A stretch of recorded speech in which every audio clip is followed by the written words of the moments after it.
Hello guys, welcome back to the channel. It's been a long time since I uploaded anything, but here I am, I'm back. And I said to myself, you know what, like after such an unexpected hiatus, I guess I need to come up with something that is, very relevant to the professional life of my subscribers. So here I'm going to be talking to you about the WHO continuous medical education courses that you can opt for, and at the end of which you will get a certificate. I'm gonna show you how to register for any one of the courses. And not just that, I'm gonna tell you all of the prerequisites for getting the certificate. And of course, remember this is the WHO, so the certificates are very, very important. But the most important, of course, will be the knowledge that you get from the courses. So the programs are absolutely interesting and relevant for anyone's practice. So in fact, recently I did a course with them.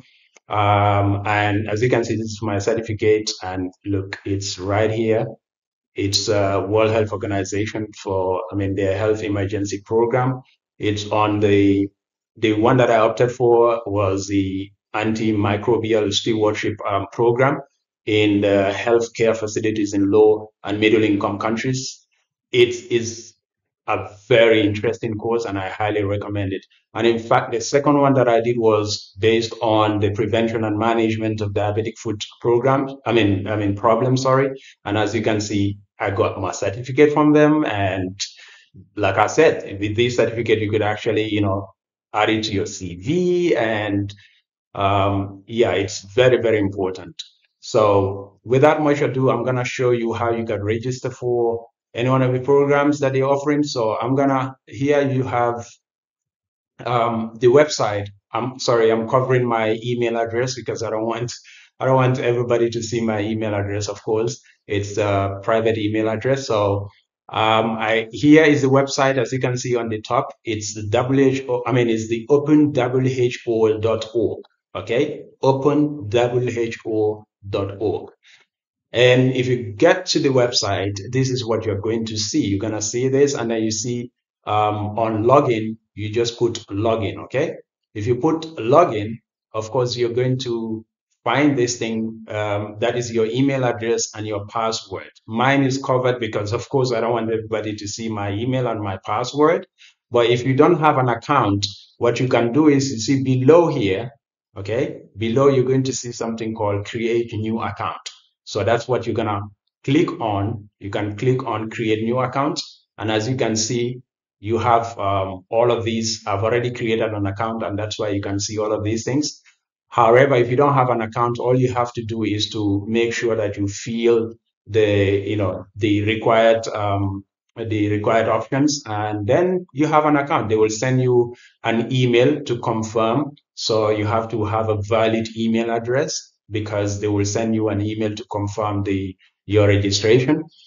After registering, of course, you can just come in back, and then you can just try to log in. You log in your account. And as you can see, immediately when you're logging your account, you can complete your profile. As you can see, I have my profile photo here. So they have a bunch of, now I can remove this here. Let me just put it here. So as you can see, they have a lot of programs, all right? This is my dashboard, but if you want to see your courses, look, you can just press here. These are the programs. They have they have like many, many programs. Okay. So here, if you want to filter the type of program that you want to offer, you can just filter it right here. You see, you have One Health, Ready for Response, Get Social. You have Neglected Tropical Disease, Clinical Management, COVID-19. You have a bunch of them, antimicrobial resistance, which is one of the courses that I did with them. And then you have the languages. So the language you can choose. If you want to do it in Spanish, you can choose Spanish or French or any one of the, international languages. The proficiency doesn't really matter, and then the keyword, whatever.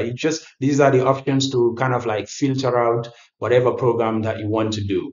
So let's say you browse through the programs, you're browsing through the programs, and then let's say you see something like prevention.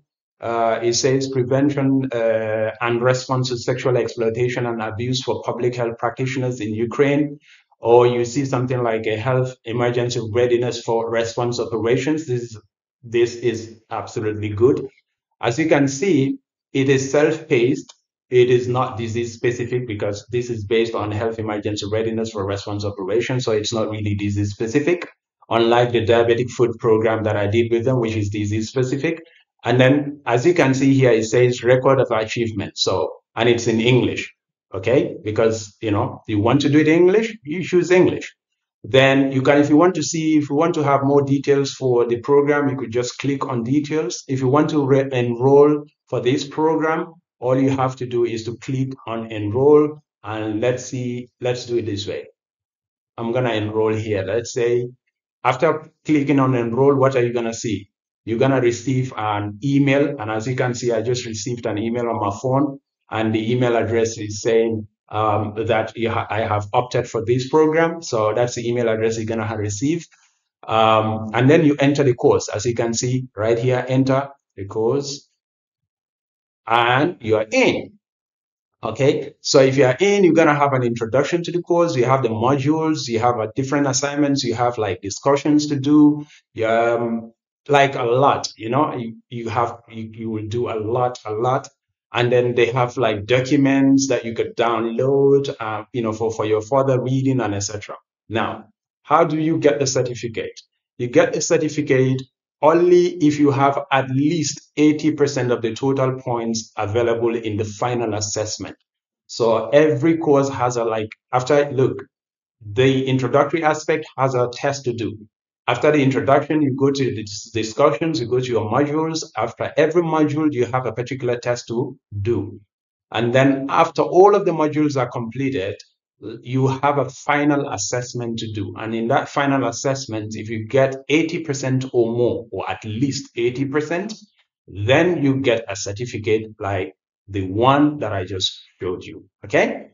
So this is really, really interesting. And like I said, it's not only important for to improve your CV and stuff, but it's also very, very important as part of your continuous medical education program, because the certificates are valid for only 1 year, after which you could get back to renewing them over and over because you already have an account with them.